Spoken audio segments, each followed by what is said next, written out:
Good afternoon.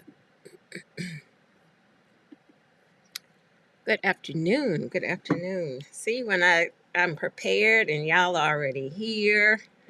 Good afternoon, Key. Hi, Day. Good afternoon from Miami. I hope you got some beautiful sunshine. I'm sure you do. Hi, Crystal. Hello, hello. Good morning. Good afternoon. All right. Happy Sunday, everybody. I'm glad you all are here. I appreciate you being here. My allergies are acting up a bit today. Happy Sunday. All right, I see some thumbs up. Glad you all are here. All right, so I am a little prepared. Hi, V. Welcome. Hi, Rosalind. I am prepared for today. And as soon as I say that, it'll all go downhill. Hi, Judith. Happy Sunday. Good morning to you. All right, I am going to get started. Hello, WLJ. Happy you all are here today. All right, let me introduce myself because I think last week I just got started talking, didn't even do any introductions, and so I got time today, so I'm gonna I'm gonna try to stay focused and do what I'm supposed to be doing. All right, so as I introduce myself, I always say that I built a kind of fancy tiny house in 2015. My name is Jewel Pearson. And since that time, since 2015, I have shared my journey to hopefully inspire others who are interested in the movement. I do offer coaching and consultations to help others in their tiny house journey. You can find all of the links to connect with me and schedule with me when in the video description once this goes live. And as I'm doing all of that, I serve up a lot of representation in the movement along the way. I do want us to see ourselves in the movement. So if you find this information helpful, I will ask you to, and Crystal already kicked it off. If you find this information and the video helpful, like it, share it, subscribe to the channel, and then turn on the notification so that you'll know when content is live. All right. Good afternoon. Hi, Elle. Good afternoon. Happy to have you here, Lorraine. Sandra, good day. I am glad you are here. Hi, JD. Thank you so much. I like your initials. We have that in common. I am JDP. And so many of my friends actually call me that. Hi, Katrina. Good morning. Happy you are here. Hi, Robert. Let's see. Day is saying her subscribe button was not activated. I don't know. I haven't had that challenge. It might be a Google thing. Google it and they might tell you how to fix it. All right. So today I actually have today we're going to talk about tiny houses and whether they can be your ticket to freedom. And so I always speak to what my tiny house has done for me. But I wanted to kind of talk about not just as a tiny house dweller, but just tiny houses overall. Um, not just tiny houses on wheels. Um, just some of the concepts around tiny houses. All of the things that, excuse me, can lead to freedom associated with a tiny house or the concept of tiny living. And I think this is really important, a conversation that we need to be having and need to be thinking about. There's so much stuff going on in the atmosphere, in the world. I think uh, everybody is along in the mindset of thinking about what does being able to be more nimble, being able to move quicker, being able to move lighter, being able to have a plan A, B, C, and D for all the things that are happening in the world that, especially for Black and Brown people, give us pause, make us think that um, for so many people who are moving outside of the U.S. And Stephanie and Rashida, my friends, the the Exodus Summit, um, excuse me, Charlotte, Black expats in Panama, are focused on helping people, helping Black and Brown people as we're deciding that the U.S. isn't the place we want to be or a safe space we want to be anymore. They're helping along those lines. But I wanted to take it back to, because as we're having to think about that, not everybody is interested in leaving the U.S. Not everybody is in a position to leave the U.S. Um, but we still have to be thinking about our plans, like having a backup plan and what that looks like. And like I said, I've always shared um, the benefits of my tiny house in the lifestyle for me, and I'll talk about that as well. I've shared recently how my tiny house is saving my entire life right now from a financial standpoint.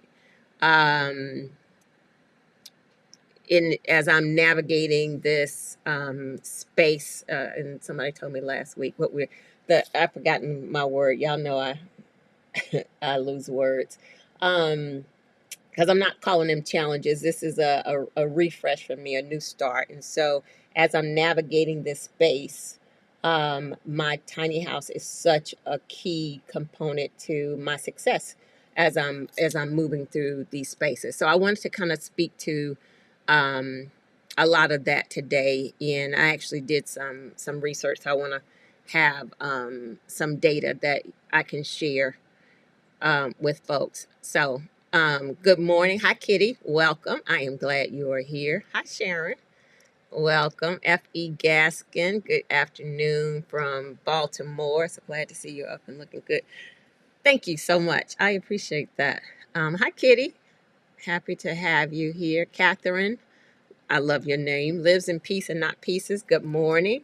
I had a fabulous birthday. I am still celebrating, so thank you for asking. I appreciate that.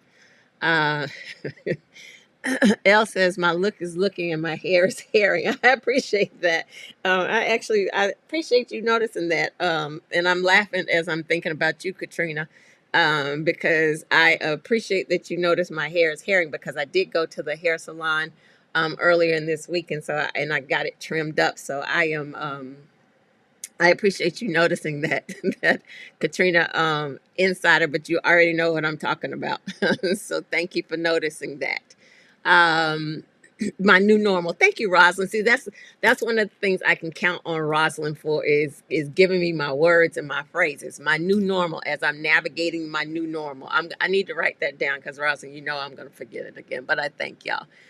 Happy to be here. So the first thing I wanted to, Debbie, happy to have you here. The first thing I wanted to talk about is like the mindset. So moving into a tiny house, one of the first things everybody knows you have to think about is the decluttering and downsizing. That also is relevant to somebody who not necessarily is moving into a tiny house, but people are considering now, do I need all of this space as we're getting older, as we're looking at the economy? Folks are moving into smaller spaces and downsizing. So it's not necessarily just focused on a tiny house, but downsizing and decluttering. And so that's one of the biggest things that has to happen as you're considering the lifestyle, as you're considering downsizing. It's also one of the hardest things. Oftentimes in my consultations, that's the piece that has people stuck, because they have so much stuff, and they can't navigate the decluttering and the downsizing. I'd already decided that I'm gonna do a whole topic on decluttering and downsizing. So I'll get more into that when I do that session. But this is one of the hardest pieces, and it's also one of the hardest pieces because it's overwhelming. And when you think about it being overwhelming, you have to think about like that mental, it's mental weight, the heaviness of I've got all of this stuff. I need to figure out what to do with it and how to downsize. So again, it doesn't have to be because you're moving into a tiny house. It could be I'm selling my 5 bedroom 4 bath house and I'm moving into a 2 bedroom 2 bath. Like again, this economy and as we just navigate things that are happening in the world, these are the things that we have to think about. Lisa is saying, looking to downsize into a 1 bedroom with my 11-year-old. My mind is all over the place trying to, my mind is all over the place trying to wrap my mind around it. It is difficult because this is stuff that you've had for many, many years. You don't know where to start. One of the things that I know that happens with decluttering is you get started and you kind of making some progress and then it just becomes overwhelming. Before you know it,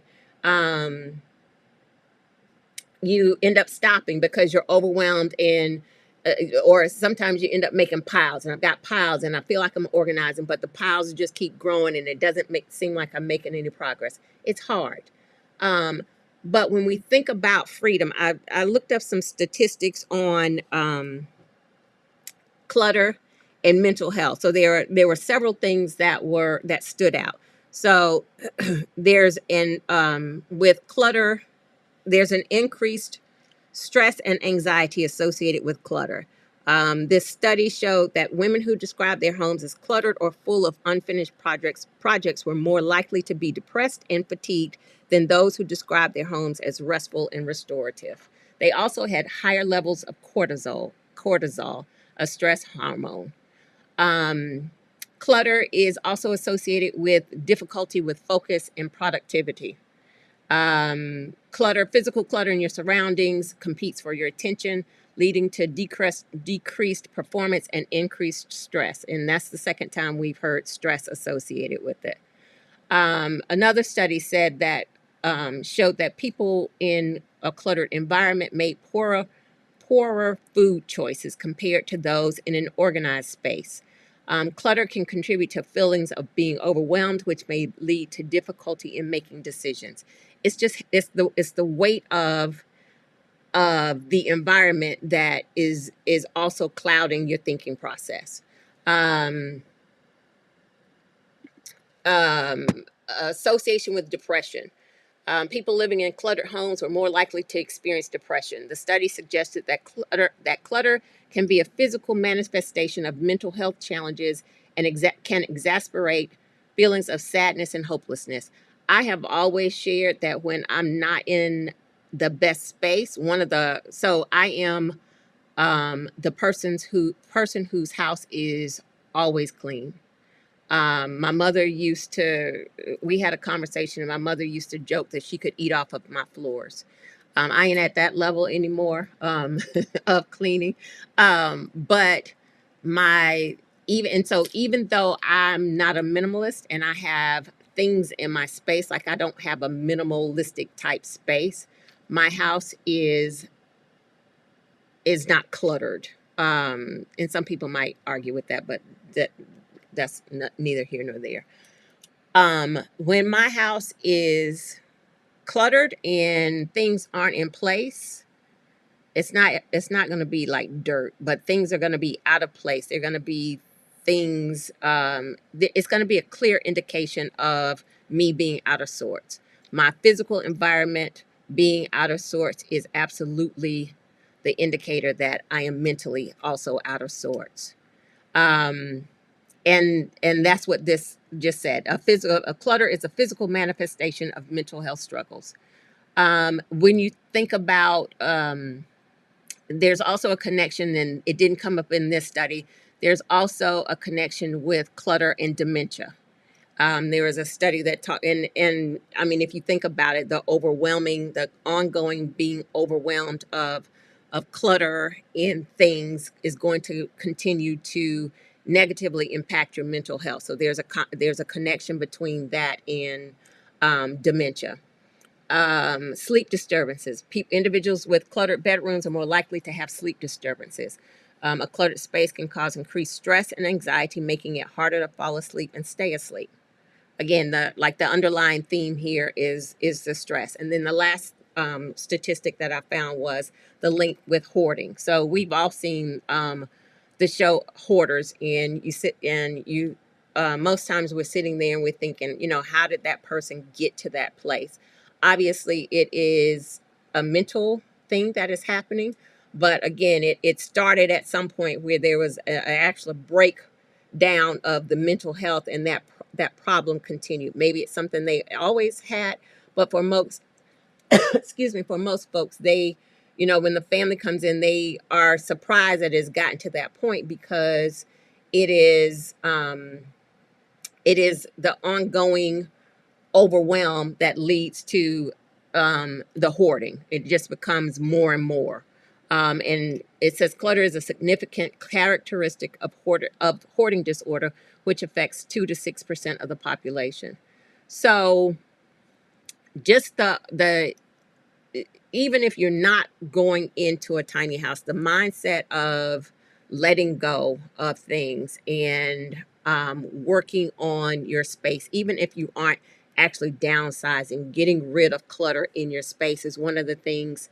And when we talk about freedom, there's all types of freedom. And so we're talking about mental freedom and the physical freedom of being released from clutter, and the mental freedom. And I think I saw somebody else talking. Let me go back and look at my comments. Let's see. Um, oh, Katrina's laughing. So I was laughing with you, Katrina. Good morning, Lisa. Welcome. Hi, Diane. Hello. Hi, Debbie. Hi, Cynthia. Let's see. Oh, Crystal is saying if you're going to downsize more than what you think. The storage unit business is growing. There's no reason to keep stuff, especially if you don't have the room. That's one of the things. If you look around your city, you will see that there are more and more storage places. And that is absolute fact that storage units is a big business, because people will one of the mistakes that people make in storage is putting stuff in storage and feeling like they're going to go back in. They need all of this stuff and they just put it in storage, and before you know it, you've paid for storage for many years, instead of the going through the process of getting rid of things. And when I talk about it, like it's going to be a whole conversation on downsizing, some of the techniques that are available to consider for downsizing versus just packing up everything and putting it in storage and then paying for that storage. Like I think storage units cost anywhere from like $100 a month and up. And so when you consider paying $100 a month for a year of what you've spent in storage, that's a lot of money. And so financial freedom can be associated with getting rid of clutter and not necessarily just storing it. I've always shared that when I first moved into my tiny house, I absolutely did have a storage. So I'm not trying to storage shame anybody. Um, there were things. So me going into my tiny house, especially my first couple of years, it was the adjustment of me determining whether tiny house living was going to be for me. And I've always shared that I had some really nice pieces. I'm a World Market shopper. Not as much now. I've been a Pier 1 shopper. My bedroom suit, like I sourced my bedroom suit from 3 different cities, from Pier 1, getting the pieces to put together for my bedroom suit. I adored my bedroom suit. So those were things that I wasn't necessarily getting rid of initially, because if I had decided that I wasn't going to live tiny anymore, I knew I wanted to have those things. So I put them in storage. Um, what I would do and I felt like, um, for me, the financial piece of I'm paying for this storage monthly kind of balanced out, because my expenses were lowered living in my tiny house. What I paid for lot rental was nowhere near the cost of apartments I've lived in, or mortgage. And so for me, paying for my lot rental and paying for that storage unit were okay. It was okay because it didn't equal still major bills. What I did over the years, though, was to go through those things in the storage and continually get rid of things, and sell some stuff off. When I moved into my tiny house, a lot of what I just said, a lot of things that I should have gone through initially and gotten rid of ended up in storage. But I knew that I needed to address that. And by doing that, constantly, that allowed me to downsize the storage unit. I still have my bedroom suit, like some of these things that I just absolutely adored that I wasn't ready to get rid of. And I ended up, so I think most of you know, I think it was 2018 when I wasn't in my tiny house for some months because I wasn't I was having some problems with racism on another farm, and I needed to find a location to put my tiny house. And so I moved out of my tiny house because I was not safe and rented an apartment for a while. So my bedroom suit and the stuff that I had in my storage, I then used. Um, I have been in my tiny house for almost 10 years now. And so I think I sold my bedroom suit maybe a year or so ago. I was finally okay with knowing I'm not moving into a larger space. I'm not moving out of my tiny house. I can sell this, and I don't have a storage unit anymore. I have a shed, in the back in the backyard here, where I also have my laundry room. Like I used to have a all-in-one unit in the tiny house. I now have a stackable washer and dryer in this shed, but I also have some of the things that, I mean, there are some things that you just need storage for. So, especially like after coming out of the pandemic, not out of the pandemic, but out of quarantine and needing to have access to some things that you store. I don't have a bunch of toilet tissue in case anybody's concerned. But there are some things that you need to be able to have storage for. I swap out my closet. I still have winter and summer clothes, so I do have clothes in that shed. It's not a huge shed, but it eliminated buying that eliminated the cost of monthly savings at a storage unit. But it was a progression for me, to get rid of that storage unit. And that is one of the things that a lot of times people don't take the time to do. They'll just put stuff in the storage and forget about it.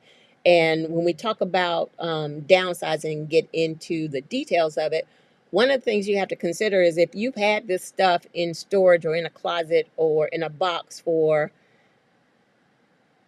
2, 3 years, even a year, it's very likely you don't even need that stuff. And it's just a mental thing that happens once you open that box up and start looking through stuff. Now, obviously, I'm not advocating for throwing away paperwork and things that you'll need to have, from a documentation standpoint, but we'll talk about it. But there is a lot of freedom in decluttering. It's absolutely a tough process. I won't deny that it's a tough process, but it has so many benefits. I've also shared how going through that process of decluttering has allowed me to travel lighter. Um, I used to be the large suitcase person. The suitcase that would often get the sticker at the airport that said heavy. I've been that person. I've been the person that goes on vacation for a week and I got several pairs of shoes. I am now the person that can travel with a carry-on, and be gone for a couple of weeks. I am now the person that can travel with a backpack. And so there is some freedom, a lot of freedom in the decluttering process. There's a lot of freedom in that lighter lifestyle, the lightness, the release from things, from stuff, from excess, from clutter. And again, it doesn't have to be that you're going to live in a tiny house. It doesn't mean that you are necessarily downsizing. You could absolutely get rid of clutter in the space that you're in. All right, so I am, let's see. Uh, Lisa is saying I'm much aligned with her mindset this morning. I'm glad. JD is agreeing that the decluttering challenges. It's absolutely a challenge. Christine Platt, the Afro minimalist, her book. I'll add the link to her book. Speaks about and I've shared her book before. She speaks about the science behind decluttering and why it is such a tough process for especially for us, black and brown communities. And so I'll share the link to her book, but again, I'm gonna host a whole session on downsizing and decluttering, and some of the methods that we can use to help us. Crystal is saying I specialize in downsizing. I love organizing. um, Day is saying, yes, it's hard and overwhelming. Retired 2 years now and still not finished decluttering a 4 bedroom, 3 bath. I'm tired, stuff everywhere. And so much of that, Day, thank you for sharing. So much of that tired and overwhelmed is absolutely associated with the clutter. It's not necessarily always the process of decluttering. A lot of it is just the overwhelm of the stuff. There are people, as Crystal just said, there are people who help with organizing and clutter. Like if you find yourself in a position where something that you cannot physically continue, or stuff, something that you can not physically complete, there are people that can help with that. And it's an expense to hire that person, but when we're talking about the freedom that the decluttering brings, you have to balance out, is that worth my mental well-being? Is that worth my mental health? Absolutely should be the answer. um so think about that. Effie is saying the thing I will have problems with would be my books. I like to hold a book and not worry that my battery will die as I'm reading. Okay, so that is a mental. I understand what you're saying. Absolutely understand that. But there's also almost like a mental block that is helping you, that is preventing you from moving forward. Not worry that my battery is going to die as I'm reading. There are, for all of these devices, they now have extended batteries. You have all of the charging devices. So letting that piece of it go, that your battery is going to die as you're reading, is a mental block, because there's so many things now to prevent that from happening. If your books are the thing that are going to prevent you from downsizing. So, and if that is the thing that potentially could cause overwhelm, one of the things that you could think about as you're downsizing books and clothes and all of those things is allowing the thing that you're getting rid of to have another life, and the joy that that thing has brought you in, and knowing that that thing is going to bring joy to someone else. So donating to, I love to see the things in the neighborhoods where you can go grab a book to read and it's open for the neighborhood. Thinking about it that way, instead of having the block of the battery is gonna die as I'm reading. If knowing that these gadgets today can absolutely ensure that I'm able to read without my battery dying, is this an opportunity for me to move past this? Um, B is saying, I no longer have babies and it's just my mom and I for now. But with these things going as they are, I may end up having family needing somewhere to go. It's overwhelming. That is so much of society. But the thing about it is, when you think about so many of the communities that we know, it has always been common for multi generations to live together. Our society hasn't always been focused on that, or it's not something that we've always done. So for some people, there's some shame associated with that. Absolutely should not be. We're in the time period where we have to help each other. We need to help our families, help ourselves from a financial standpoint. So um, it is overwhelming. Decluttering will help with the opportunities to be able to host family. But think about it from, I think I would encourage you to think about it from the joy of family and support, and kind of even going back. So maybe if we think about um, our communities of old, we were more focused on family and support and those types of things, and more on community than we are now. And so, and there was a lot of joy in that. So I just I would say be trying to keep that as part of the mental back thoughts. Lisa is saying I have chronic pain. Never thought clutter could have something to do with it. Absolutely. The statistics that I just shared, I think, speak to that. Um, Crystal is saying the less I have, the more energy I have, and my mind is focused, and I get stuff done. She said another word, but I know it's so I'm gonna say stuff right now because just because. So yeah, I absolutely it is some lightness associated with that for sure. Day is saying she gave Salvation Army over 200 cookbooks, and cried like a baby over her law books. So I think that's also the thought process that goes into decluttering, doing it in stages.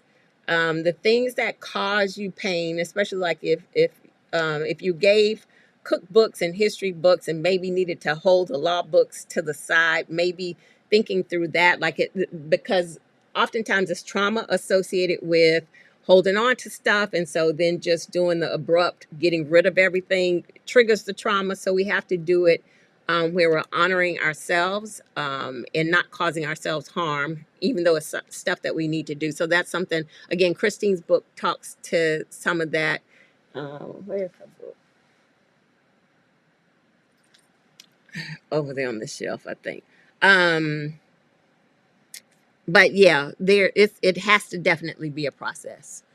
Um, Casey is saying, I realized how much stuff I had during my last move. Everything had a place. The stuff I pulled out of the closets in my storage unit. Lord have mercy. So I can relate to that. When I sold my 4 bedroom, 3 bath house in Atlanta, when I first started the process of downsizing, by the time I took stuff out of the attic and out of closets, and at this point it was just my daughter and I in the house. I'd been married and had gotten a divorce, but it was just my daughter and I in the house, and had been for a while. But by the time I took stuff out of the attic and closets and stuff that I hadn't necessarily used, I had filled up my entire 2 car garage. And so that stuff had to be dealt with. So I can absolutely relate to it, because once you start putting it in the attic and once you start putting it in the closet, it's out of sight, out of mind, and it just kind of just starts growing. So you really don't know. Like that's how what happens when you're moving, and you think you got a whole plan for moving, and stuff just starts multiplying because you've had stuff out of sight and just didn't realize how much stuff there was. Hi, Latasha. Welcome, welcome. Um, Casey is saying I was donating bags and bags to Goodwill for weeks, and it seems as I didn't have time to sell everything. So much clothing, never worn. It was ridiculous. Um, I think we all experience that, for sure. Also, when we talk about when I do the downsizing and decluttering, want to talk about some of the places that we can donate to, as well. Um, let's see. Yes, the book sharing boxes. That's exactly what I was speaking to. Hi, Latasha. Thank you. Donated stuff or gave away. So I always encourage, Crystal was talking about, but also donated and stuff or gave it away. In the downsizing process for people who are buying or building tiny houses, or even downsizing from a 4 bedroom, to a 2 bedroom, to think about the opportunity for selling stuff from a financial standpoint. Again, that's part of your freedom. If you're building a tiny house, selling stuff adds to the money that you'll have to fund your tiny house journey. Or downsizing and you want to travel, that money, that stuff that you sell. I know Katrina is lightening her load to just be a digital nomad, and she's gotten rid of stuff and is selling her car. So it is that is the financial freedom that adds to your freedom, um, the financial benefit that adds to your freedom in downsizing and decluttering, if you can get to that. Absolutely, less is more, and that's that. Sometimes that statement doesn't, like, if you really think about it, the statement doesn't make sense as it's given initially, but you have to think through the benefit, like what I was just talking about, stress connected with, clutter connected with stress and the lightness of the load. So less absolutely can be more.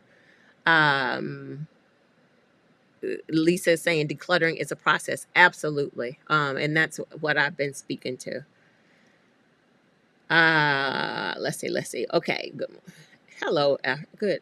Parthenia. Happy to have you here. Um, Cynthia saying I'm there right now. I'm sure I could have bought half a house by now. Yeah, it's a lot. It is a whole process.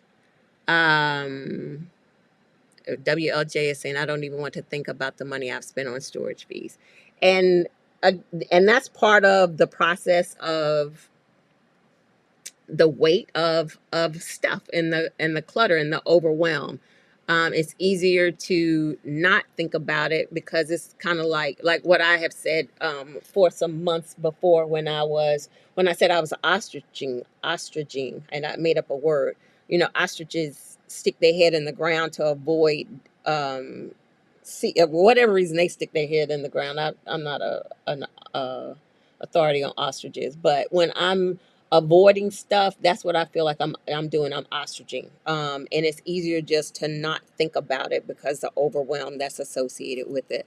But then there is some joy, in addition to the lightness. There's some joy when you get to the point on the other side of, I've dealt with this, I've accomplished it, and there is absolutely some joy um, in that process. Tampa Creeks, Homestead, and more. Hello, good afternoon. Glad to have you here. Welcome. Um, Casey is saying my tiny house is going to have a small area for storage, limited space. Absolutely. Kitty is saying thank you for sharing your downsizing experience. It's okay to let go to free yourself, mind, body, and spirit. Absolutely. Um, Absolutely. Cynthia, Cynthia said, I don't remember all of what I have in my storage unit. And Crystal came back. That means you don't need it. That is so much of the process because sometimes you put stuff in the storage and you end up rebuying it. Um, so but sometimes you just recognize I don't need that. Um, yeah. Welcome, Tampa's Creek. Okay, so let me see if there are any questions before I.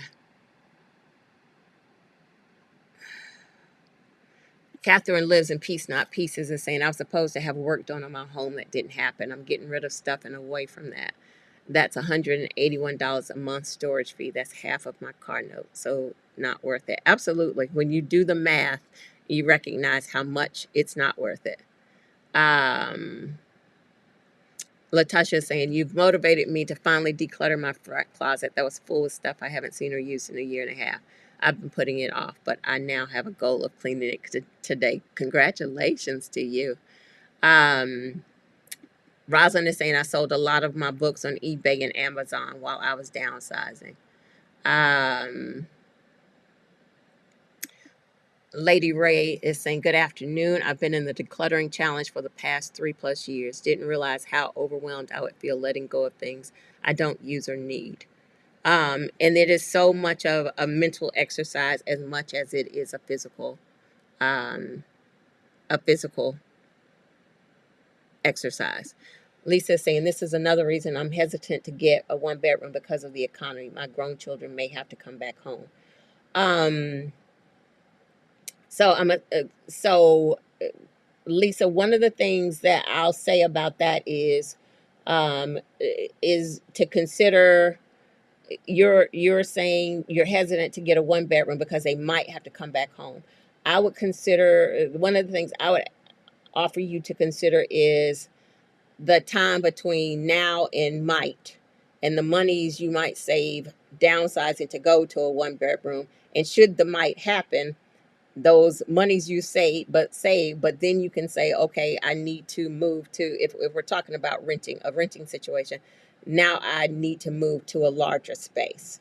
Holding space for might is also expensive. And so that's something that I would encourage you to think about. Like when I've spoken about my downsizing from my selling my 4 bedroom, 3 bath house and downsizing over the course of 10 years, I held at, just like you, I held at a 2 bedroom, 2 bath for many, many years because I was so used to having a guest space and having a guest bathroom. And then I had to think about, how often do I have guests? Why do I need a guest bathroom? Because I am the neat person. So my bathroom is always clean and on point. So I can absolutely let a guest use my one bathroom should I get to one bathroom. And that is when I recognized the money that I was spending to have an extra bedroom, extra bathroom for the just in case, versus, if they're, depending on how long folks are gonna, for guests, and I'm talking about in my situation, a hotel versus what I've paid in extra rent for, for all of these months. And so that was kind of the trigger for me to finally get down to a 1 bedroom, 1 bath. So I just want to share that, to think about. That is true. WLJ is speaking to the also the literal, the figurative downsizing of getting rid of people, to get, to work on your energy. Okay, so then the next thing I was, so we're talking about our tiny houses and opportunity for, or the keys to freedom. So the first piece we were talking about was the downsizing and the mindset, the decluttering. So the first tool in considering whether a tiny house is a tool for freedom is the benefit, are the benefits for downsizing, the financial benefits, the mental benefits, the physical benefits of getting rid of stuff. The other piece, the second piece that I want to talk about is the income opportunity. So if we think about, and this right now is speaking to folks who, so maybe you don't, your dream isn't to live in a tiny house, um but you have an opportunity, you live in a home down, tiny houses aren't your thing to live in, but you have an opportunity to consider ADU, an accessory dwelling unit, in your backyard, or you have land that you could consider for tiny house dwellers. The financial benefits for rental in for an ADU, and if again, ADU, accessory dwelling unit, is a secondary structure, building in the backyard that, um, on the West Coast they will allow, tiny houses on wheels as ADUs. They will allow a separate owner, someone else. You could allow someone to build an ADU in your backyard. They're not so savvy on the East Coast, so the owner of the home has to be on the East Coast. The owner of the main home has to be the owner of the secondary building in the backyard. Um, if you're in and depending on where you are, you let me see. The gray area is whether folks will know you've got something in your backyard that you are renting out, or whether it'll be visible and noticeable, and you've got to follow the rules. So that's a gray area. We are always speaking in gray areas as well, or acknowledging the opportunity for gray areas, I guess I should say. There were some statistics I looked up from income earned from accessory dwelling units. And so when we say accessory dwelling units, also know that structure in the backyard is not as large as the main house. It cannot be as large as the main house, when you're following the rules. The rule is it cannot be as large as the main house. Um, and then for those folks in the gray area who are just seeing this as rental opportunities, it would be like a tiny house, a smaller structure, or sometimes it's a shed to tiny house conversion. So there were some statistics for average monthly rental income for ADUs. In 2020, the average monthly rental income from an ADU was approximately $1,500. Obviously, that number is going to vary based on location, based on the size, based on the amenities, all of those things, but that was the average in 2020. ADUs offer an increase in property value.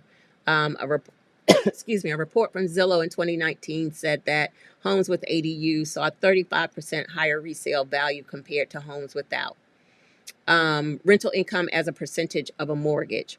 An ADU can cover anywhere from 30 to 60% of the homeowner's monthly mortgage payment, depending on the rental market and mortgage terms. So those are some general statistics speaking to ADUs. But if we think about people that I've had on our conversation series. So if we think about Vaughn and Jay, and I'll once this goes live, I'll throw the links to all of these those interviews before. So Vaughn and Jay, on the socials, they are now Let's Van Glamp. They have a shed that they converted to a tiny house that they rent on Airbnb in their backyard, and they talked about the benefits, the financial benefits for doing so. Nadia Giordani. Um, I also interviewed her. She lives in Atlanta. Actually has she dealt with the city of Atlanta to be allowed to put a tiny house on wheels in her backyard that she uses on Airbnb. And she's spoken about the financial benefits to her. She's also something like an ambassador with Airbnb because she her space stays rented, and the financial income, and she's really involved with has gotten really involved with Airbnb because of the success of her tiny house on Airbnb. We've spoken to Keisha and Noah Meller. They are Meller Moves on the socials. They've got I think it's two ADUs where it's a garage space, and then they also have a separate building. And so they got started doing that to provide housing for um, their children. And then they've grown it out to where they allow where they have it on Airbnb. I think it's on Airbnb, and they spoke about the financial benefits. They spoke about the process of building and the ADUs. And Keisha, I will have Keisha speaking um, with us in the future, but from the ADU process. But they've spoken about the financial benefits as well as the process of creating it. Ansel in tiny Oakland. So we saw his garage space that he converted, and then he also had a tiny house on wheels in his backyard. He sold the tiny house on wheels, and now he's doing a bus conversion. He's in Oakland, a very small backyard that he's been able to create a space that is very financially lucrative for him. He actually retired. I think it's something in the jail system. I forgot what he was exactly, but something in the jail system, and he's been able to retire. He retired from that, and the work that he's doing with his ADUs allowed him to do so. We spoke to Eric from Cape Charles, who talked to us about short-term rentals and the benefits of short-term rentals. For those of you who were at the meetup that I hosted here in Charlotte last month, you had a chance to meet Miss Ann, who lives here in Charlotte and has done shed to tiny house conversions in her backyard, and she rents them out. I think Miss Ann has three, and she rents them out to traveling nurses. I haven't interviewed Miss Ann. I don't know that she wants to be interviewed, but she's local and and attends the meetups. The other five people I mentioned, I'll share the links to their stories to talk to speak to the financial benefits for them in hosting ADUs and the rental, the income and the benefit it has had to them overall in their lifestyles. Um, Again, so everybody is not cut out to actually live in a tiny house, but if you have the space to accommodate an ADU, a shed to tiny house conversion, or a tiny house on wheels, because you are either you deal with the city and you go through the process to do it legally, or you do it kind of in the gray area. There's some financial a a lot of financial benefits there that add to your financial freedom journey, your journey of freedom. So that's the second key to when we're talking about our tiny houses, the key to freedom. This that one is more focused on financial freedom, where we're talking about the decluttering has some several freedom benefits, but financial freedom is important in the overall freedom game. So ADUs, and so let me see if there's some questions about ADUs. Okay, Casey said, I gotta confess that after we get off this call, I'm headed to the mall. I ain't mad at you. I go to the mall. My tiny house journey was never for me to feel like I was giving things up. Um, I shopping, shoes, all of the things. I'm not depriving myself. Obviously, when I bring stuff in, I take stuff out. I spend money on quality stuff so that I can have it for many years. But I'm not one to shame anybody going to the mall. Um, Stephanie says living tiny looks different for everyone. It's a mindset also. Absolutely. Blessings to all in the declutter and free lifestyle. Absolutely. Let's see. Catherine is saying, what's your take on getting rid of jewelry when you wear the same pieces every day? Um, yeah, I'm the person that has, I do have some jewelry. I do wear mostly, I do wear my key pieces, selling them. If that's something that feels good to you, gifting them. A lot of times in the decluttering process, things that you're not necessarily ready to get rid of, um being gifting them to people that are family or friends that you know that you'll see, so as you're visiting their house, um you can see those pieces that you've donated or given to them or sold to them, or jewelry, some pieces that you want to get rid of but mean a lot to you, gifting them or selling them to somebody that's close to you so that you can actually see them and revisit those pieces and see them enjoying it, sometimes feels better. Okay, so Kitty is saying, I've downsized 3 times over 10 years. It's been hard emotionally, but I can tell you how empowering the journey has been. Give yourself grace when you're finally ready. Absolutely. Um, Oh, Rosalind is saying holding space for might is expensive. That absolutely, that is what we were talking about a few minutes ago. Holding space for might. I just spoke about share the might of the extra bedroom that I have. One of the other things that I had to address. So when I first built my tiny house, um, I had a small eating space in my nook, and I, for such a long time, I had 2 chairs, 2 bar stools there at the eating space for in my nook. And I finally had to come to peace with the fact that 9 times out of 10, I'm in here by myself. And so this extra chair was taking up key real estate that I needed in my tiny house. And so I let that one chair go. Like the might of, when will I have a guest that's going to sit here and have a meal with me versus I need this space every day. So yeah, it has got to go. So the might, thinking about might and holding space for might is expensive.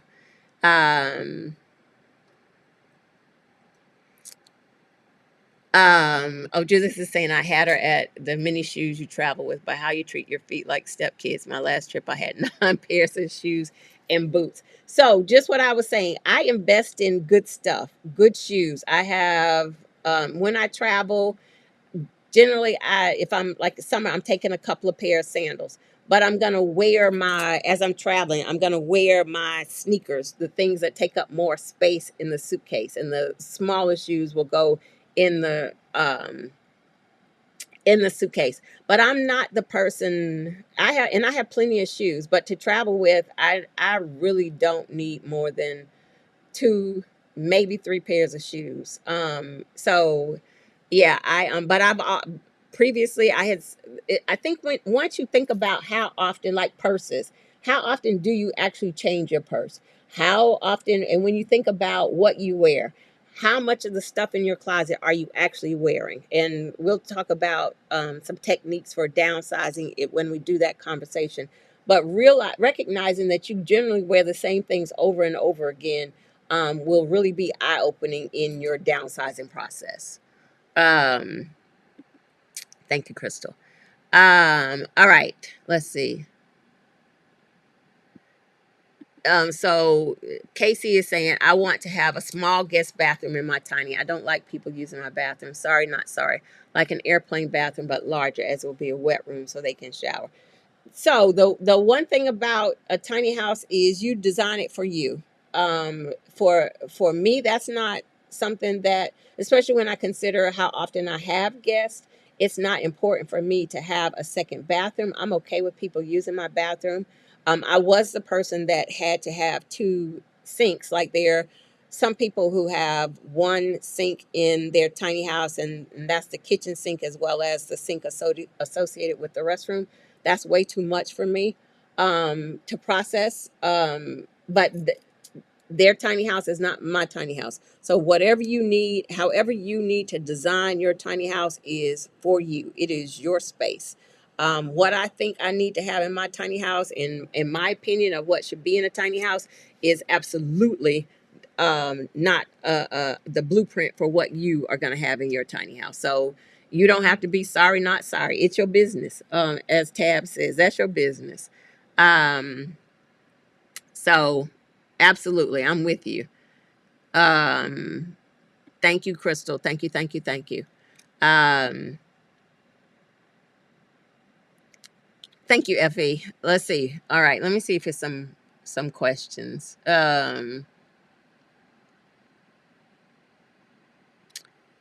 Stephanie is saying this is our plan to add small, tiny A-frames for sleeping for our grown children and grandkids when they visit. Great ideas and helpful tips. Absolutely. Hi, Ronnie. Ronnie Q. Hello, hello. Um, Dr. Is that a O? Dr. O saying, I live across the street from a hospital. I am considering renting my extra room to a visiting nurse or doctor.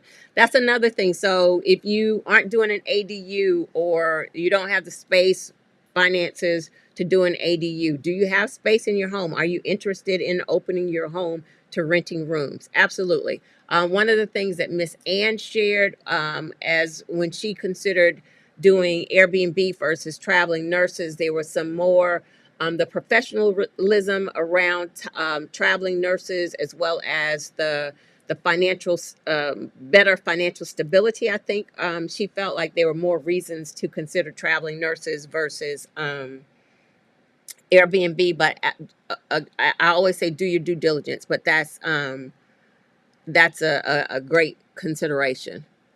Yeah, traveling nurses. Let's see. Med students. KC is saying also to med students. Let's see.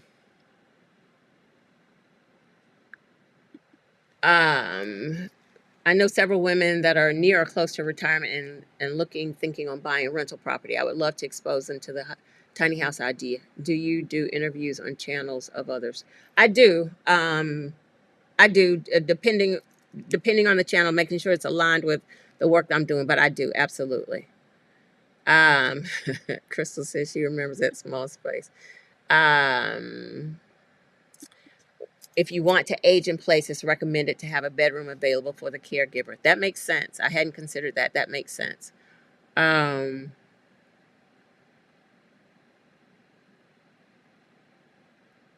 let's see.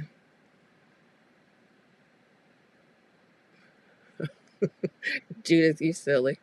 Um,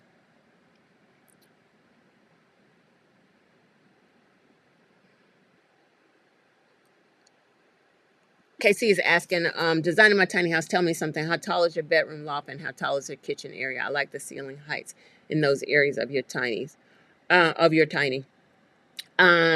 So I have a shed, um, a shed style roof on one end.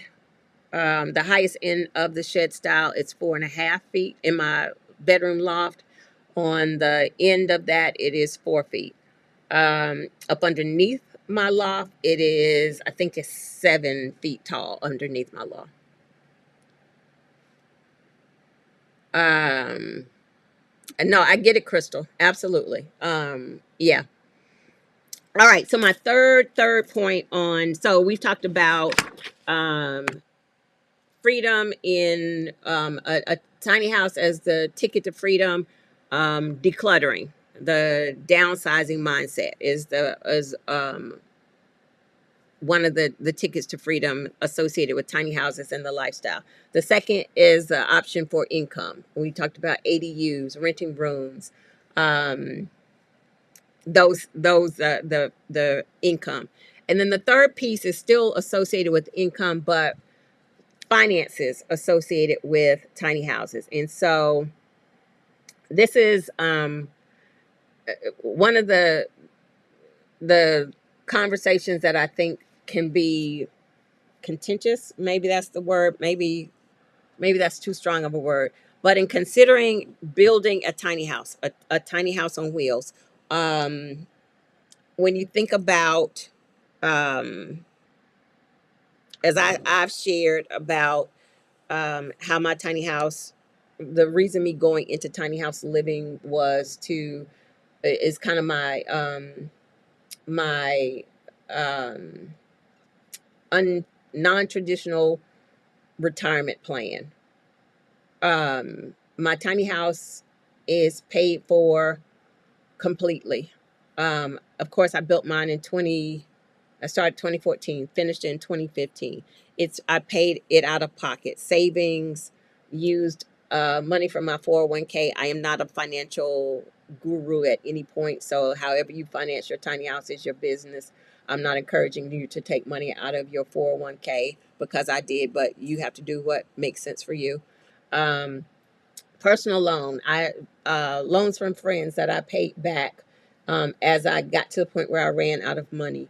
There weren't loans available for building a tiny house at that time. The loans available now are through um, RBIA certification. There is, I'll add the link again for the loans, and I am going to do a separate series on financing a tiny house. And I've done one before. I'll add the link to that, but I'll expand on that at some point. Um, but there's so much conversation where people will say the cost of tiny houses now, you might as well buy a traditional house or a conventional house. The cost of tiny houses has absolutely gone up. Um, Not necessarily because of the popularity, not necessarily because, like people like to say, well, the builders are in it and they've made the pricing go up. Builders are going to, they obviously have to make money to support themselves as well as to keep their business afloat. So yes, they're going to make a profit. You're To build a tiny house, the most inexpensive way generally is if you're building it yourself. Most of us don't have those skills. And then you also have to factor in, if I'm building it myself, how long is it going to take me? How many mistakes am I going to make? And in the long run, the time that it took me, as well as the redos, whether I then would have benefited from paying somebody to build it, because I've been over in this apartment paying rent for all of these months while I build this tiny house, where I could have paid this builder to build it and I still would have saved money on the back end because I'm not paying rent. Like, there's some things that you really have to consider. Time versus money. That's always a consideration in building a tiny house. But you also have to consider that the expenses are happening because of, well, first we were hit with the pandemic and the supply chain issues. The economy hasn't really recovered, in my opinion, from those challenges that we first really felt around the time of pandemic. I can speak to when I was building my house 2014, 2015, the cost of OSB, which are panels that you use for building. The I was paying 20 around $25 for OSB panels now. And as I built the add-on to my tiny house, when I bought OSB panels, which was 2021, right after we were coming out of quarantine, those same panels cost $75. So that is so a builder that is now building a tiny house, they have to to account for these panels are three times what they were now, and so I've got to pay for these panels. I still have to make some money. So that is the logical reason for why the cost of tiny houses are going up now. um Conventional houses cost more than they did a few years ago, but when you think about the cost of a tiny house, tiny houses, like you can see tiny houses now cost $200,000. Like if I built my tiny house today, and I've shared that I spent about 90,000 dollars out of pocket. I did have some sponsors for some of the materials, so I spent 90,000 dollars out of pocket to build my tiny house. Now I know it would cost me 2 to 3 times what I spent for it in 2014. So that is just the cost of the way materials are now, the labor, all of those things. But when you think about building a tiny house versus building a conventional house, and you're thinking about if you get a loan, it's the loan that you get on a tiny house is not the same as a 15-year or 30-year mortgage. And so when you think about a conventional house, that I think they're saying the housing prices are starting at 300, like 300,000 right now, or and up. So by the time you pay that, that's the cost of this house. But by the time you finish with your 15, 30 year mortgage, that is not what you paid. You paid several times over that $300,000. And so when somebody says, well, I can buy a conventional house for $300, why would I consider a tiny house for this expensive price? It is not apples to apples. That the tiny house is not going to cost you the same thing as that conventional house by the time you finish with that 15, 30 year mortgage.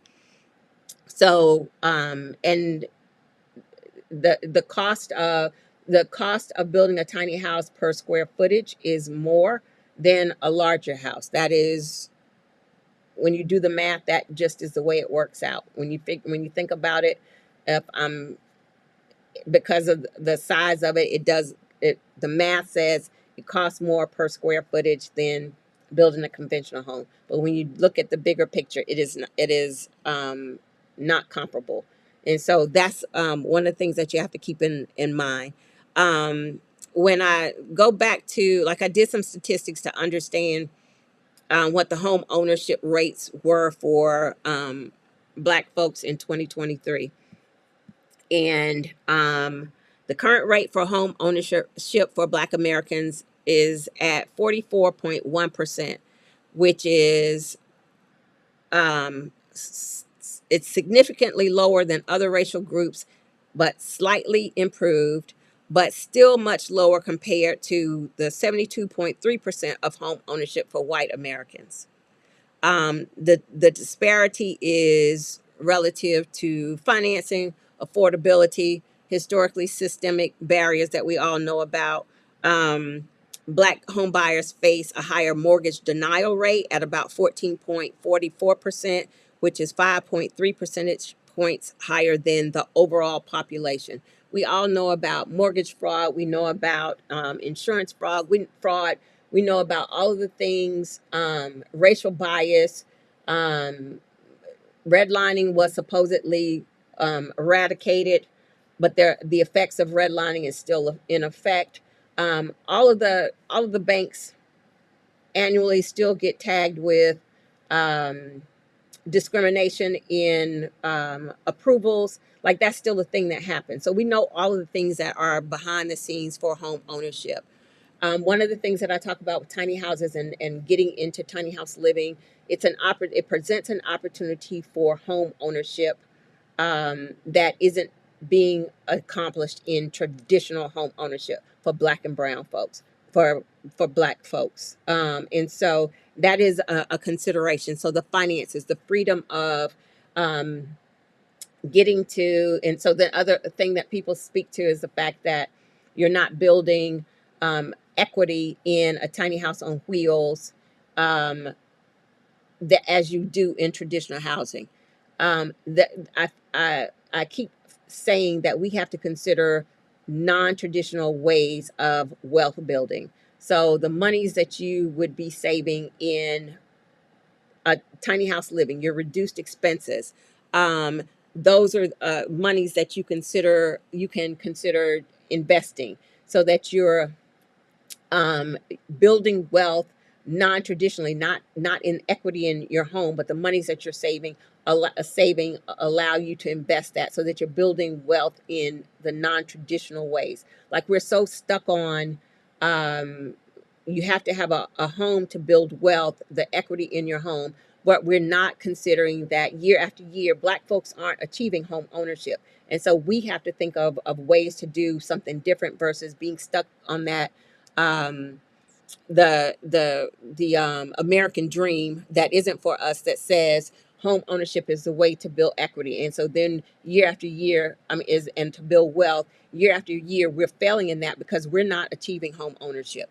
And so if we don't start doing things differently, thinking differently, society is not going to think differently because these systems are built the way they're built on purpose. But we as a people, we as individuals have to think differently to for our own freedoms. And so those are the things that have to be considered from the finances piece of tiny house living. Also considering like your reduced utility expenses. Um, a report, and I just Googled some of this stuff. Um, Tiny home owners save an average of 50 to 70% on their utility bills. The small size and often more energy efficient design of tiny homes contributes to these savings. So, building, like I can say, going building my tiny house, I was very involved in the decision. I not very involved. I decided the insulation that was put in my tiny house. I purchased it. I've sourced all the material in my tiny house. I was my own project manager, and so that's how I know so much about my tiny house, because I was the one that purchased every piece of it and researched every piece of what was going in my tiny house. And that is the being involved in those integral details is something that generally someone having a traditional house built is not involved at that level. And so, like, I made decisions in I used foam board and Roxul insulation versus using the pink stuff. Didn't use the pink stuff because it's just a small, but the pink stuff is made out of formaldehyde. Um, it does off It's off gassing involved in it. A smaller, in my mind, a smaller space with the off gassing is more dangerous than using that pink stuff in a larger house. Off gassing, you're not directly impacted by that because it's a larger space. So, and those type decisions are kind of the core of how a tiny house is built. The person building the tiny house is generally involved in the energy efficiency, the sustainability, all of those things associated with a tiny house. And so you're able to save money from the energy efficiency. Um, the debt reduction. So there was another study that said 68% of tiny house owners are mortgage free, compared to only 29.3% of all U.S. homeowners. It's not everybody has there was some financial privilege that I recognize and have acknowledged in me being able to pay for my tiny house out of pocket in 2014, 2015. I acknowledged that. I saved money. I've just went through all of the ways that I financed my tiny house. Was it a struggle? Absolutely. That next year and a half, I was in the struggle of recouping my funds from having that huge outlay. And I was working every day. There was a huge outlay of money that took me a year and a half to regroup from. And I've spoken about that. I talk about that in my workshops. Just like be ready. It's a cash outlay. Like I was poor for a year and a half afterward, having put all of my money went to building my tiny house. And so, but now 10 years later, or 9 years later from that standpoint, and you go through that again as I move from spaces to relocate, there's a financial outlay. And so going into it and knowing that I still am in a better position than um, not not not having a mortgage and being having to be worried about paying a mortgage. Minimal maintenance costs. I've always spoken about that. It's a smaller space, so it makes sense that the maintenance is less. And then just like not having a mortgage, the statistics show that people who live in a tiny house have higher rates of savings. I can't say I fit into all of those boxes, but again, my tiny house right now is affording me the opportunity to decide that I'm not going to continue working in a job that just caused me some health challenges. And so the so the income, and then this piece of being the finances around a tiny house, absolutely can be a ticket to freedom when you look at the bigger picture, and the things that go into um, building and living in a tiny house. All right, so those are my three things that I wanted to focus on as a tiny house being your ticket to freedom. Is it possible that a tiny house can be your ticket to freedom? So first we talked about the decluttering, the mindset, the downsizing, the benefits, the physical, the mental, the spiritual, the literal and benefits of downsizing um, that are available to you. Then the second piece was the income opportunity. So ADUs, renting out a room, downsizing is a income benefit, because as you're downsizing, if you're actually downsizing your space, there's some savings involved in that. And then your finances, as I just went through, the ability to actually live in a tiny house and the benefit that it has on downsizing. And again, it doesn't have to just be, just like I was saying, it doesn't have to be living in a tiny house on wheels. Downsizing from a large home to a 1 bedroom, 1 bath, or a 2 bedroom, 2 bath. If your square footage is large, just downsizing, there's a lot of financial benefit in that as well. And so those are the things that absolutely will contribute to a tiny house, tiny houses being keys to freedom. All right, I'm gonna go back through and see. um um yes, Katrina says with downsizing freedom comes location freedom. Absolutely. Katrina is a digital nomad, and so she has the physical freedom to move about the world. Um, for me, with a tiny house on wheels, I have the freedom, because my house is on wheels, even though I've added on a space that has to be moved. I have the freedom to relocate my tiny house. I think I've done it 5 times so far. I've lost count. But there is some benefit in having a house on wheels. I can change my environment, and there is absolute freedom in that for sure. Thank you, Crystal. She's downsizing freedom. She captured. Crystal just be helping me out. Income freedom was my second one.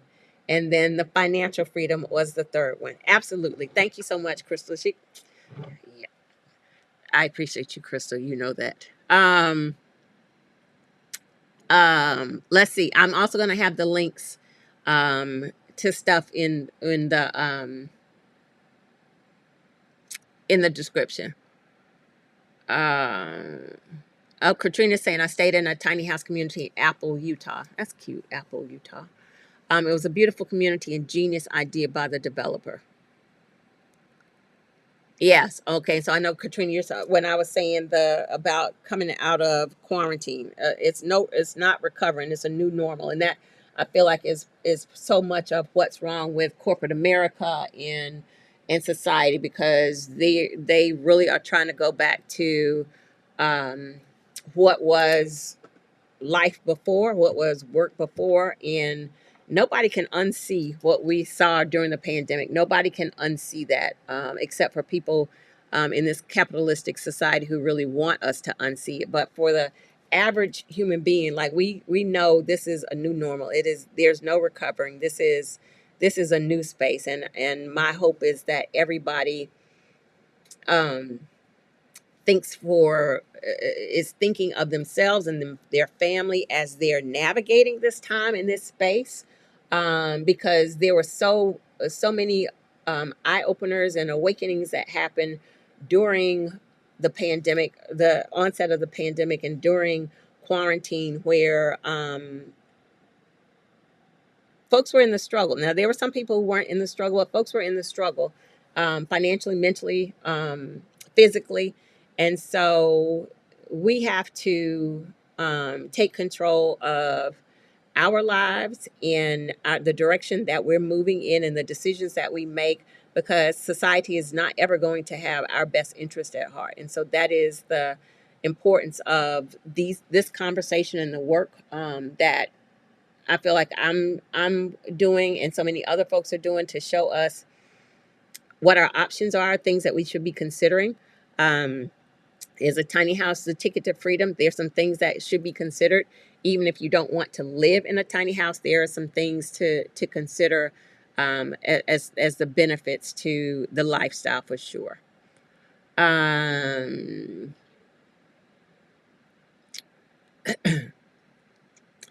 the Body Lounge Chai is saying, I found a builder who is delivering tiny homes to Charlotte, removing the wheels and closing the bottom with lattice. So depending on where you go, so that still won't fly for the option to just put it on a piece of land. Like you couldn't, in the city of Charlotte, you still could not buy land and put a tiny house put a tiny house on the land, remove the wheels, and close the bottom with lattice. That's not going to fly, because the rules still have to be followed. Like in the city of Charlotte, for single family dwelling, it still has to be placed on the foundation. It has to be placed on a foundation. It can't have wheels. I can speak to that. So when I was in the city of Charlotte, in a backyard, um, one of the options. So I generally will not. I can remove my wheels, tie my house down. I don't close the bottom with lattice, because you have to consider where you're going to be from a weather perspective. So I use insulation and plywood around the bottom so that I'm holding the heat in. Lattice isn't going to hold the heat in, but that still doesn't meet the requirements for having a home in the city. Um, and or in the county, like they're still just not going to allow you, even with that process, to have that structure on a piece of land. So be sure that you understand that um, a tiny house on wheels in most areas is considered an RV, and there are the only places that you can live in a tiny house on wheels or in an RV are going to be in RV parks or a tiny house community, a designated tiny house community, or in that gray area that I always talk about, where you're doing it and you've not asked for permission. So that sounds like a good idea, but it's absolutely not going to work. So I hate to be the bearer of bad news and to bust that bubble. But before you spend money thinking that's the answer, I do want to clarify that for you. Um, I am going to um, Let me see. Absolutely. Tampa's Creek. Um, Happy anniversary with you and your omelet, Crystal. Um, Tampa's Creek is saying I'm supposed to be cleaning, but I feel I'm gonna miss something. I got my pen and paper like I'm in school. I'm glad you are here and taking notes. Um, Sharon says I've researched and found for me downsizing from my 3 bedroom, 2 bath to a 1 bedroom, 1 bath costs about the same. So a tiny home would be a wiser investment for me. I've lived in a nice mobile home years ago and loved it. So absolutely. In a tiny house. So a tiny house for someone, it doesn't necessarily have to be the same tiny house structure that I live in. It could be a park model. It could be, as you're saying, a mobile home, a modular home. Not modular. Modulars are bigger than tiny houses. It could be living in an RV. It can all of those things have different rules and requirements. So I can't put my tiny house in a mobile home community because that's um, a mobile home community. Mobile homes are managed by HUD, so the rules are different. But it doesn't necessarily have to be focused on what the structure is, as long as the downsizing and the I think modality, I think that's the right word, works for you and works for what you need. So Sharon, like you said, you did the research. What works for you? Absolutely.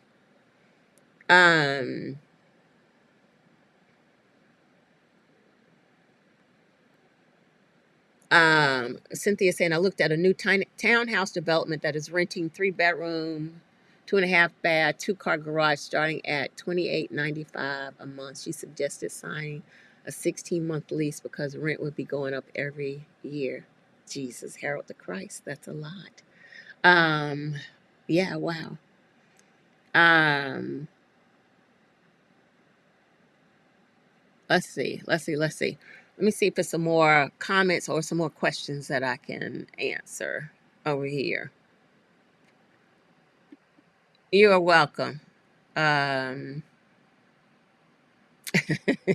Crystal said if she's on the live, she's gonna do her black job. I appreciate you. Uh, I appreciate you. Hi, Mildred. Welcome. I've seen some new names today. I appreciate you all being here. Um, Mildred is saying, "I seen the world through new eyes 9 years ago." All right. Um, Crystal is saying, "All right, I might have to figure out how to do something with you, Crystal." Um, Tampa's Creek is saying in Arkansas I can put a tiny house on my land. I'm on unrestricted land, thank God. So unrestricted land also I'm not speaking anything about your, I don't know your specific scenario. So the rules for tiny houses vary from city to city, county to county. The rules are made at the city and county level. They are not at a state level. They are not the same from state to state, all of those things. Um, and so, what I also know for some of the areas, the cities and counties in North Carolina, unrestricted land still doesn't mean that you can do what you want to do on your land. There still are, it says unrestricted, but there's still some rules and there's still some accounting that has to happen with cities and counties. And so that's the thing that pisses folks off so much, because they'll say, well, I bought this land and I should be able to do what I want to do with the land. Sounds good in theory. When you think about I mean, it's kind of like HOAs. Like, why would somebody else be able to tell me what I can do with my land?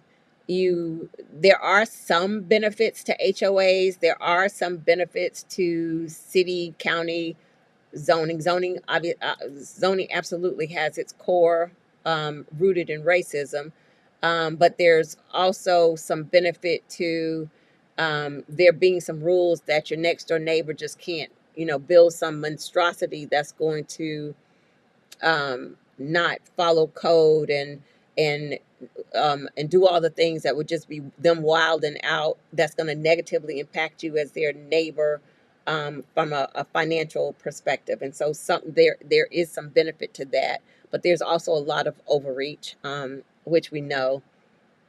But unrestricted land in this area does not necessarily mean that the person can do whatever. And that kind of shows up with you do something and then you recognize, okay, so I need water, I need power and water, and then have to involve the city and county and realize that they may or may not allow you to have water because they don't approve of whatever you're doing, even on unrestricted land. So it is just a lot of making sure you do the research, and understand the ins and outs of it before you go into purchasing something that sounds like just like the person that was saying the tiny house on wheels and bringing it and taking the wheels off and putting the lattice around it. Like, it sounds right, it sounds good, but it also still may not work. um yeah. Okay. So, Crystal is saying you could be getting income and have some company on your land. Absolutely. WLJ is asking, how did my meeting go last week? Any news you want to share? I'm going to come back to that because it went fabulously.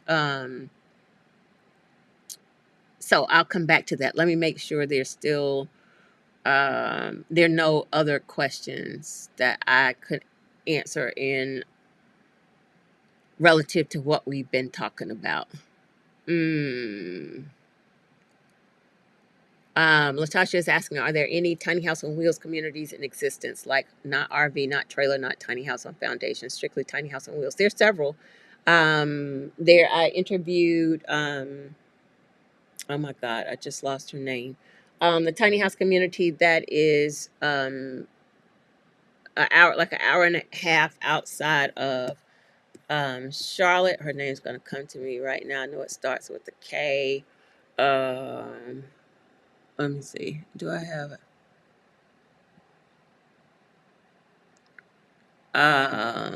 I'll drop the link. I cannot. I know it starts with a K. I can't think of her name right now. But I interviewed her. There are several tiny house communities. This one is the first, for tiny houses on wheels. The God, why can't I think of her name? Her community is the first Black-owned tiny house on wheels community that I am aware of.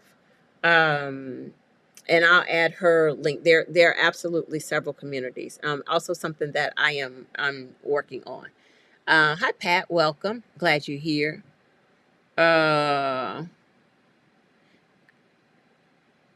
Katrina is saying, when I get done traveling, if I come back to the U.S., I will absolutely have a tiny house somewhere. My cousin wants me to consider having one in Durham.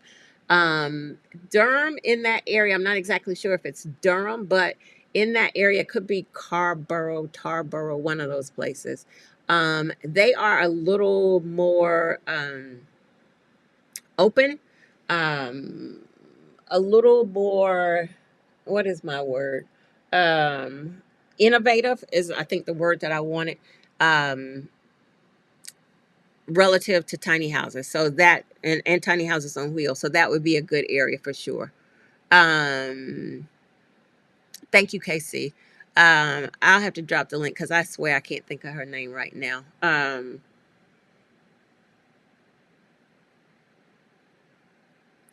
Pat is saying it's hard to get buy-in for tiny homes for disabled veterans and their definition of what a home is.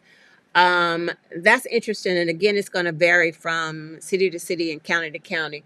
One of the things that I've noticed, with tiny houses and tiny houses on wheels, it's easier to have the conversation for tiny houses for the unhoused and for veterans. Veterans, even probably more than the unhoused. Um, there are several tiny house communities for veterans, some for the unhoused. That it's an easier, I'm sure it's still difficult, but it is an easier conversation than the conversation for tiny houses overall. Good. I'm glad to hear that you researched it. Excellent. Again, the rules are different from city to city and county to county. Mildred is saying you only rent, you never own anything. Let the government want to do something and find out. I um I get that sometimes, but that's sometimes what works for someone's particular or specific scenario. I get it. That is the mindset that we've always had about renting and owning. When I sold my house in 2006, I knew I didn't want to own a traditional house anymore. I wanted the ability to break a lease, end a lease, move about, and the flexibility to do that without having to sell a house, because there was a lot involved in selling a house.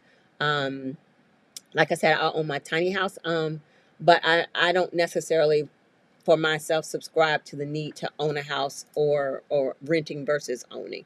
But I get it. And again, that's the way I think about it. And for me, Tampa, that's great. Um, can I do a segment on veterans and tiny homes?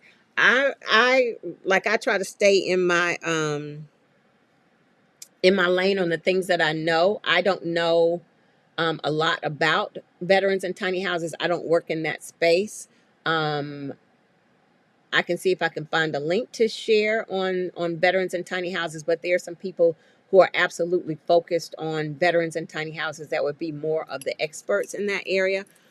I can see if I can connect with somebody to maybe have them on, but that's not my area of expertise. But I'll see what I can look into. I don't want to make any promises on that. I definitely can't personally do a segment on it. Absolutely. Um,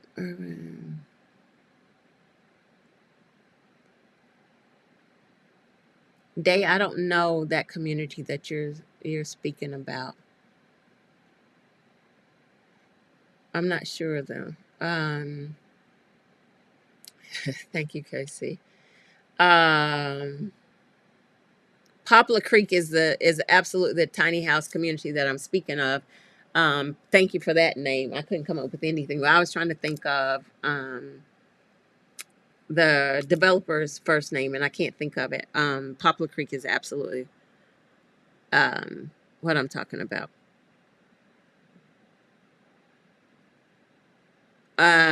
Let's see. Yes, that's what Poplar Creek is what I was talking about. Um, all right, so decluttering, income, finances. Those are the key things that I wanted to talk about. There are absolutely some more benefits in this conversation and options that would um, contribute to your freedom. For me, that is like just key. Um, just absolutely key. The liberation that I experienced with my tiny house, the financial liberation, the mental liberation, that decluttering, how this journey has changed me over the course of 10 years, the connection that the community connections that I've made, um, the freedom in being able to follow a passion in I guess evangelizing tiny houses, and the work that I do around that is absolutely a benefit to me. These conversations that I get to have and the work that I intend to do in that I continue to do in conversations with city, county government officials as we're working to change the mindsets and change the laws. I feel I'm very convicted of the benefits of tiny houses for people overall, especially for Black and Brown communities. As I shared, like the statistics for home ownership, it's absolutely um, an opportunity for us to have more control over um, our own lives, our own um, paths. Um, y'all know I sometimes my words don't come. I've already shared that with y'all. So Um, but yeah, that is the conversation that I wanted to have, and I hope that there's been something that you've been able to get out of this conversation. Um, uh, Day, did you call them the blacks? Whatever happened to the blacks who purchased a lot of land in Georgia together? They're still on social media, and I think they're still figuring out what to do with the land. I don't know the details of it. I've met them and interacted with them, but I don't know. I didn't know that they actually had some differences, so I can't speak to any of the details of that. All right, thank you, thank you, thank you. Katrina, let's see. Thank you for this chat today. Beneficial. I appreciate that. Okay, so following back up, Katrina is saying selling my condo in 2022 was the best thing I could have ever done. I have not looked back, and when I'm in town, DC, I ride through the old hood to remind myself that I did the right thing. I love that for you. The the energy, that the lightness, the decluttering, the letting go of things, um, dreaming new dreams. It is absolutely beautiful to watch that as others experience it. And I wish that joy for all of us. Like, we deserve joy. We've struggled for so long because of the systems that are built in this society, that we deserve joy. Um, and I want that for myself. I want that for all of us. And so, if there are some opportunities here, I want to I want to, um, life is good. Absolutely. I want to share what I know. Yes, Ideal Ridge Ventures owns Poplar Creek, but there's I can't think of her name. I had her on. I'll share her link. Um, Deidre, thank you. Thank you. That's exactly the name. I knew it was a K. Deidre, her last name starts with a K. Thank you so much. I knew somebody would come up with it. That is exactly who in Ruffton. It's Rutherfordton, North Carolina, and she kept saying Ruffton. Thank you, WLJ. I appreciate y'all for helping me get myself together. Redefining joy. Absolutely, Katrina. Latasha been over there working. I have cleared 3 boxes from my closet, put up and organized some clothes. I still have a pile, but I am already feeling accomplished. You fabulous. That is what you call taking action, immediate action, and putting some stuff, putting the direction in action is what you have done. And um, all right. Um, thank you, thank you, thank you. Yes. So, 2 updates. So I shared with you all. I think it was I shared last Sunday that my job had decided that I needed to come back to work on August the 1st. I am physically not ready to go back to work. Um, Definitely not ready to go. Was not ready to go back to that environment. That environment was the environment that sent me on this path that I am on right now. My intention was never to go back there, for sure. Um, I'm navigating disability and that type of stuff. As I realized was showing up just a few minutes ago, I have a heart monitor. I've had some surgery. My heart is still adjusting to what I'm calling a plug that they put in my heart to close that hole in my heart. Um, Still is just like, I am not your friend. And so it is doing some different things as far as my heart rate and rhythm, which they are monitoring. I'm not going back to nobody's job to have to navigate this space, the health space, and also have to be concerned about doing some folks' work right now. Like, I have to be my priority, and so As I shared, I have worked consistently since the seventh grade. I have never allowed myself the opportunity to, even during layoffs, to really not have another job lined up when I'm leaving a previous job. And so this was a new space for me.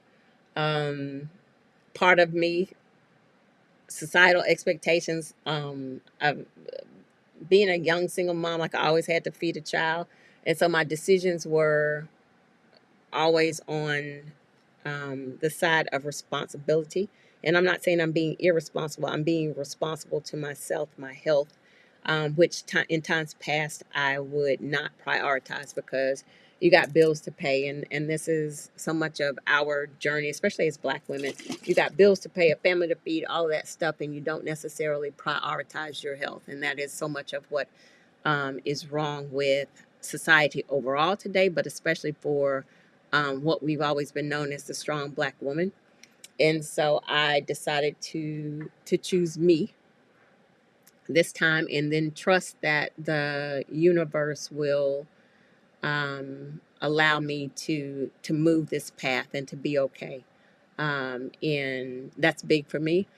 I did turn in my notice, and my official last day was Monday, August the 5th, which was also my birthday. So I felt like it was a fabulous birthday gift to myself. I sent them their stuff back, cleaned my office, and saged out any of the energy that was left from their stuff being in my office. And we'll be doing my tiny house stuff. And so I do have the benefit of disability, but everybody knows disability ain't um, it beats a zero. It is not a full paycheck, but it is giving me some cushion so I can um, do the work that I love, and that is where I am going to be focused on.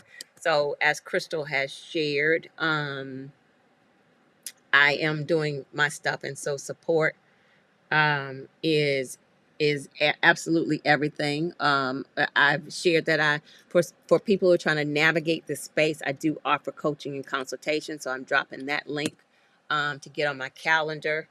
I have some meetups and workshops that I'm rolling out, and so the meetup is local here to Charlotte, in this area. So happy if you're available to join here.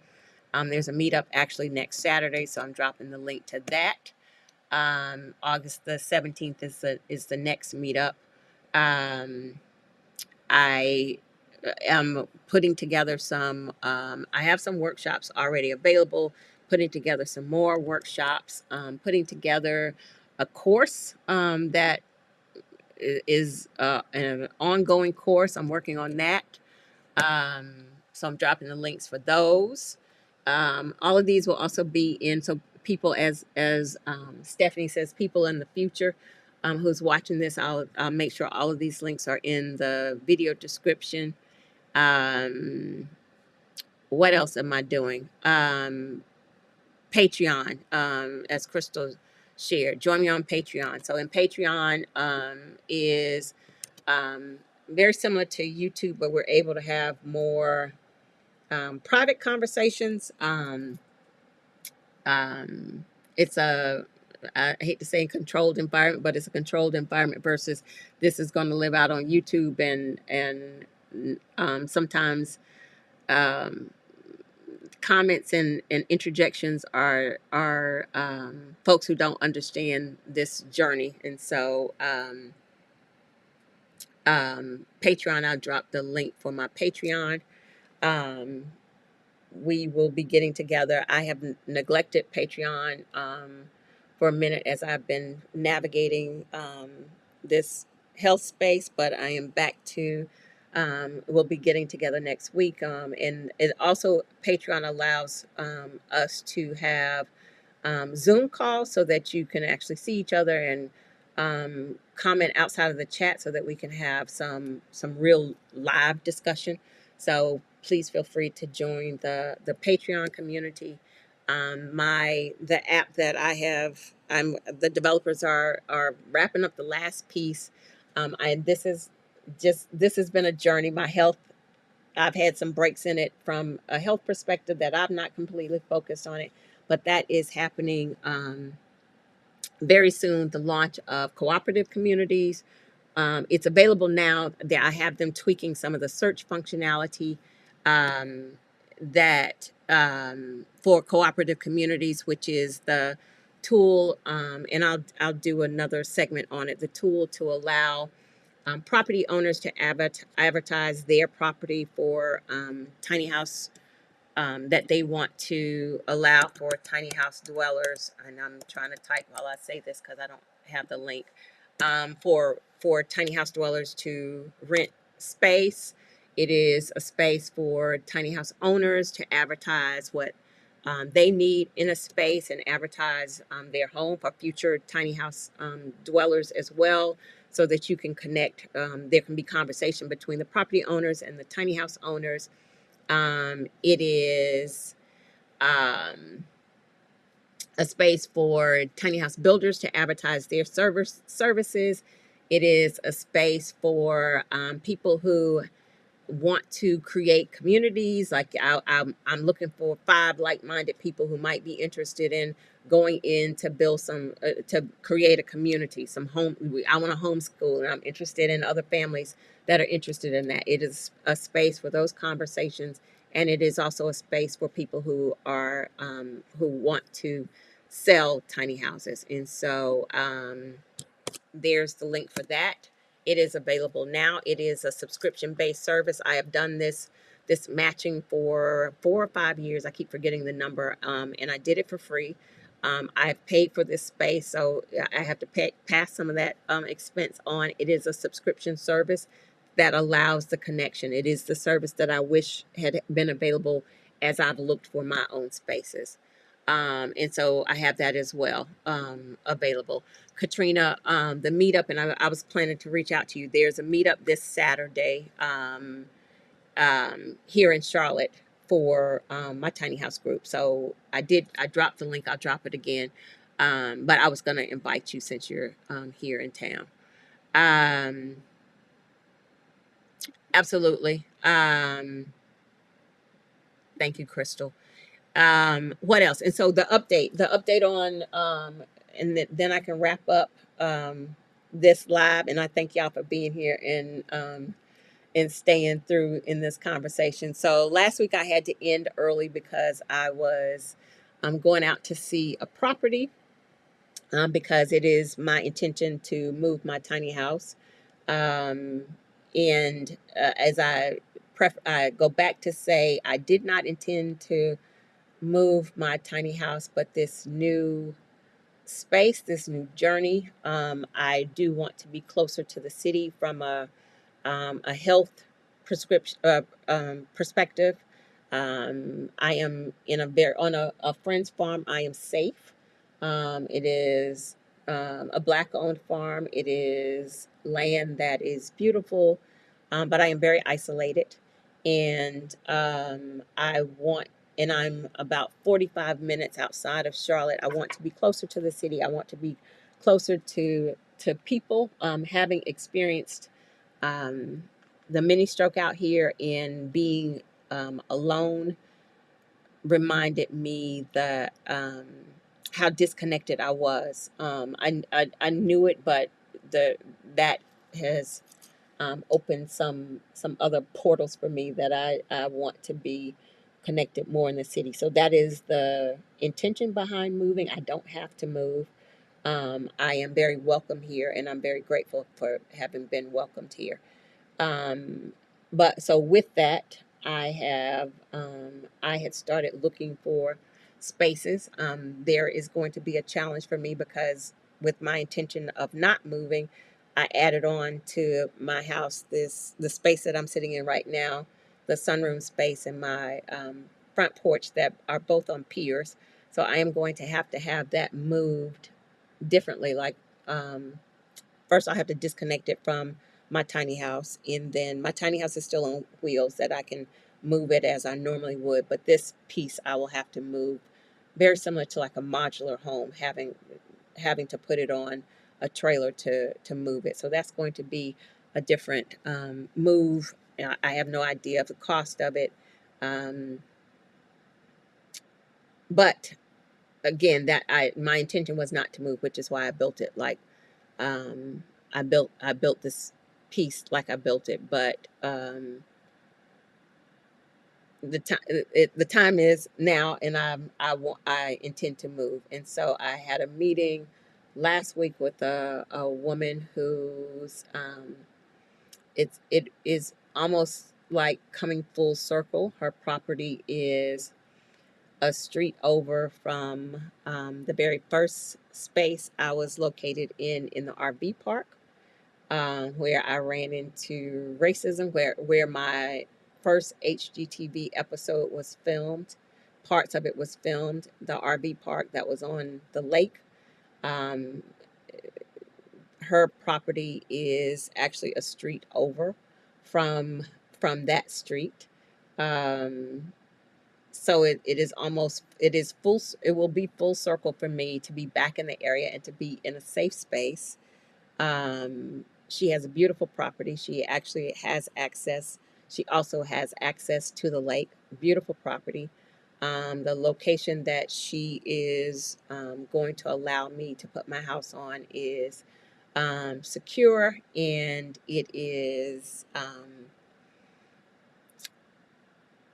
a beautiful spot. It's got more tree cover than y'all know. I like to be in full sunshine, but I also need the trees for like security purposes. So it's not everybody's business that I am out there on her property. So the trees will serve an added purpose, and I'll have to make peace with that. There is sunshine on the property, and then where her home is, kind of down the hill, is access to the lake, and it's beautiful, a lot of sunshine, so I can absolutely spend time in that space. And so I don't.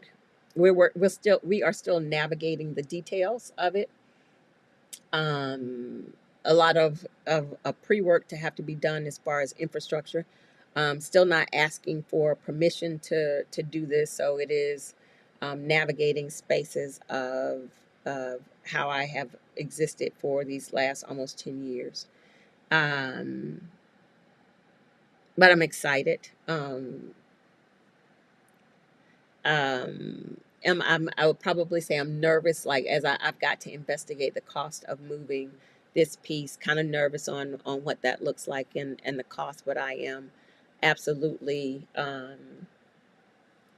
confident that that piece of it will work out as well.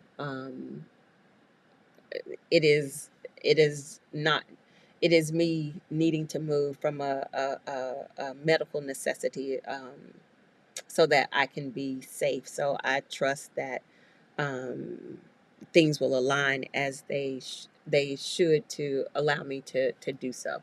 Um, and so I'm really excited about it's, and it's a lot of work. So it's kind of like, as we've been talking about earlier, about the downsizing, and how the thought of the work to be done is overwhelming, um, and can be heavy. So the thought of the effort that will have to go into this move is a lot, but I'm looking forward to kind of being on the other side of the work is done and I'm there. But I will have to, take it bit by bit and work it out, to make it happen. And but I'm excited that the opportunity is there. So yeah, I'll keep you all in the loop on as this is moving. Thank you, WLJ. Living in the gray. I have been living in the gray for 10 years. Except for when I was in the RV park, I was kind of legal there, but not safe. So there, that was the throwback of the negative of that. Thank you so much, Crystal.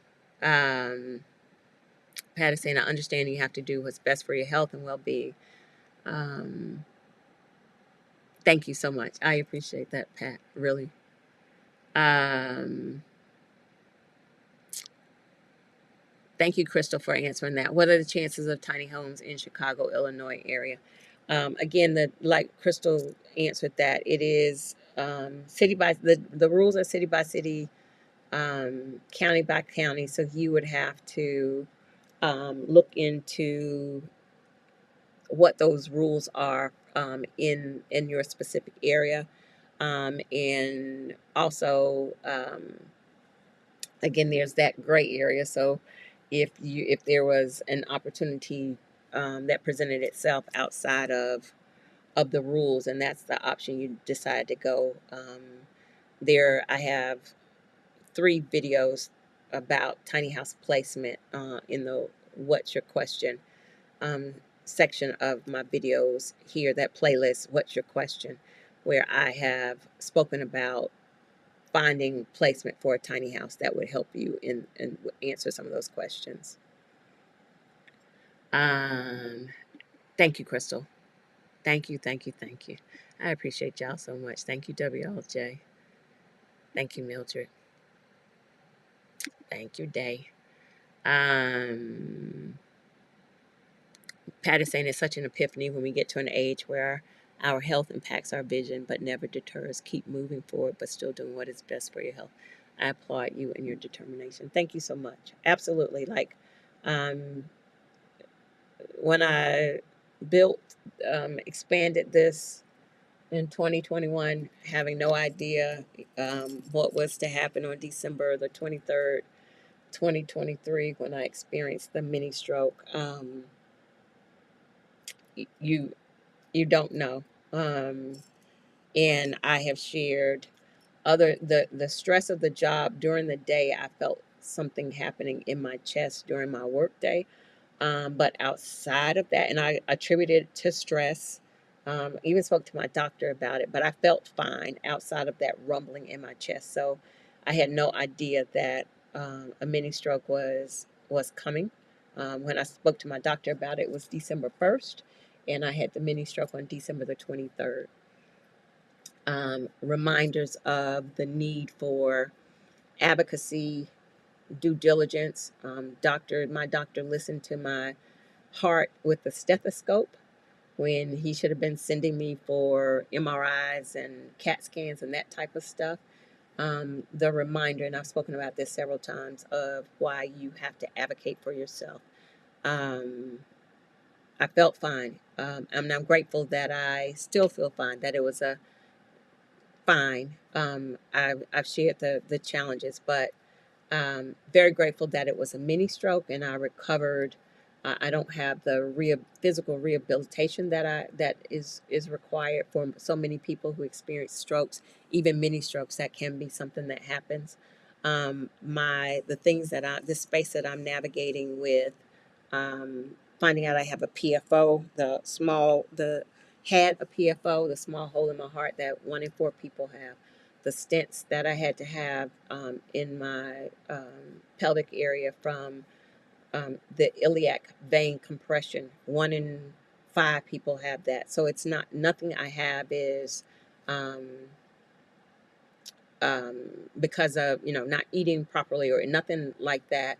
It is common things that happen that um, you find out after experiencing stress is such a trigger on our body. And when they say stress kills, and you kind of say that like this saying and you don't really think about it, stress literally kills. And so those are the things that we have to think about. And I had no idea, like you're saying, about the vision for what was to, or the knowledge of what was to come, or even planning for what was to come. But it also doesn't mean you stop living, you start living in fear, or you operate in the might of what might happen. It is still enjoying and living life, like Katrina said. Life is good. Life is good. Life for me is good. I am um, even having experienced the mini stroke, the blessing of where I am right now, on this side of the procedures that I've had um, to improve my conditions, and the ability to now be in a space where I've chosen me, and I'm not going to work in that environment. Um, those are blessings to me. And I don't take that for granted. And I want to continue to do this work so that all of us and share, so that all of us are looking out for ourselves in those ways, and very cognizant of taking care of ourselves, physically, mentally, spiritually, emotionally, all of the alleys that, and in case I miss one, but that is what I want for all of us. All right. It's 2:05 Eastern Standard Time. Thank you so much for you all being here. I thank you for the support. I thank you for the joy that you all bring me. I always say that I hope that I am contributing that same to you all. Um, and yeah, I thank you. All right. Meet up next Saturday. I will share some on the socials. I am doing some more work, I will continue to share with this group, all the ways to participate, to support all of the things. And thank you. Thank you, Crystal, as always. And thank you all for contributing to this conversation and being engaged. I really, really always appreciate you, um, for being here, and I don't take that for granted. All right. Happy Sunday. I hope everybody has a great week. And we'll talk to you again soon.